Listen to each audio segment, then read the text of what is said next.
हाँ, अभी होगा 2026 का कम बैक।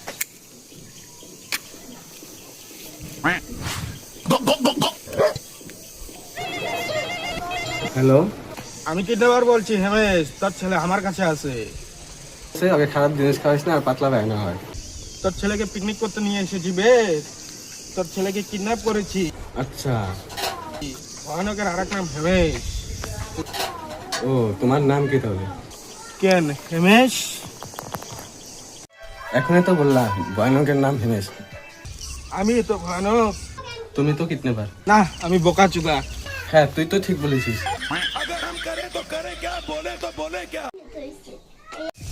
বাস আর নয়, তোর ছেলের জান আমার হাতে না, আমার পিছন জনের হাতে আছে।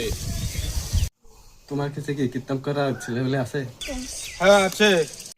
10,000 মধ্যে একটা পাতলা ছেলে পেলে থাকলে দিয়ে যাও। আমি দোকান খুলেছি বে, সকাল সকাল কি ভাঙ মেরে নিয়েছিস? দেখ ভাই, বিশ্বাস কর, আমার লোকের 9,999 টাকা আছে। দেখ ভাই, তুই তো চাস না তোর ছেলে বেঁচে থাকুক। না, তাহলে 2 লাখ টাকা পাঠা। তাহলে তুই বেটার পুত মারা খা। আব্বে কি জানে চুদা আব্বে, ফোনটা কেটে দিল। পোলাওয়ানের দিকে কোনো মায়া দেয় নেই। আর বোধহয় কিডন্যাপিং করে খাওয়া যাবে না বে। বহুত বহুত আর কি করবো? এখানে লয়ে চল রাজমিস্ত্রির রান্ধার কাজ।